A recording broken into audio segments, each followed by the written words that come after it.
Hi, I'm a developer. And I'm from IT operations. Old tools and processes used to keep us siloed. Then we switched to Jira Service Management from Atlassian. Now we can respond to requests faster, manage change, and have better visibility into our work.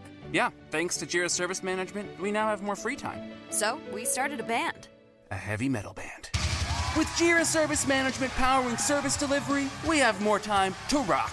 Amp up your service delivery. Learn more at Atlassian.com/Jira Service Management.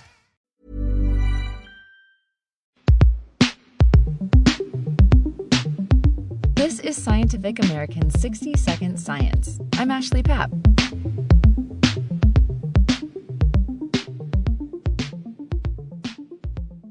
Okay, listen to this.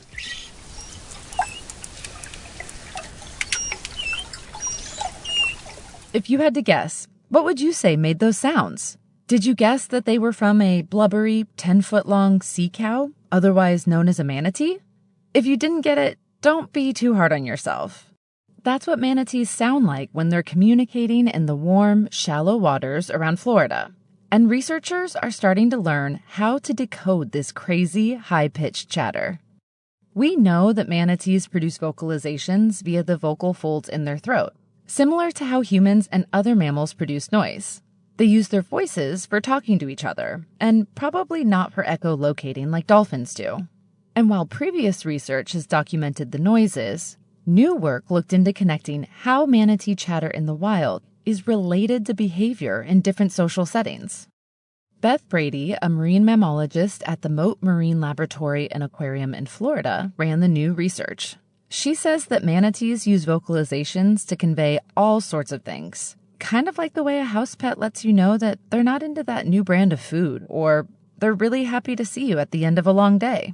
If you have a dog or a cat, you can tell by the way your cat meows or your dog barks whether or not it wants to go outside, whether it wants to play, but they're still using that bark or just that meow. And manatees are the same way, and they change the pitch of the sound and the structure of the sound just a little bit to convey different meanings. Manatees are solitary marine herbivores. They spend a lot of time grazing in shallow waters, hence their affectionate nickname, the sea cow. According to Brady, manatees are generally shy, gentle creatures that can be difficult to approach in the wild, and therefore tough to really study. All in all, Brady and her team spent about 7 years recording manatee vocalizations. They would drop a hydrophone off the side of a kayak while they paddled through fields of seagrass, or cruised near freshwater river mouths. And they would also jot down notes about what the manatees were doing while they were making noise. The team analyzed each of the recordings using computer software built for bioacoustic research and conservation work. They dissected the sound waves of each vocalization and looked at things like how long the call lasted and each sound's frequencies. They learned that 99% of the vocalizations that they recorded fell into 3 types of sound. And because each recording was attached to an observation of the manatee's behavior at the time of the call, they were able to relate certain noises with specific behaviors. And that's how they started to make sense of the chatter. The squeal, or was the top call recorded during cavorting, or social play and frisky behavior. Stressed out manatees almost exclusively produced this noise, which is described by Brady and her team as the squeak. This call, the high squeak, was mostly used between a mother manatee and her calf. The findings were published in the journal Marine Mammal Science. This new information is useful in a lot of different ways. Manatees are what's known as a keystone species. This means that by better understanding how this one species is doing, researchers can infer a lot more about the overall health of the coastal Florida ecosystem.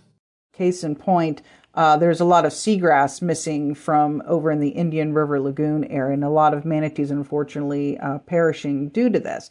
But seagrasses are also important for other species. You have sport and game fish who use seagrass beds for their juvenile nurseries. You have other animals such as seahorses who use that, and it's food for turtles as well. So when you lose manatees, you're also losing, it's also an indicator of general health of an ecosystem. There's also the issue of climate change. Marine ecosystems are changing rapidly around the world because of it. Understanding the manatee's hidden language might offer us a sonic warning system that we never knew existed. Brady also says that the things they learned about the Florida manatees can be useful when it comes to understanding and protecting the other, lesser-studied manatee groups around the world.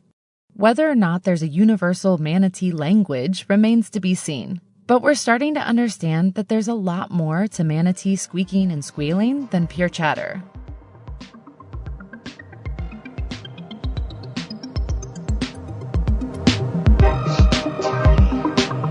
For Scientific American's 60 Second Science, I'm Ashley Papp.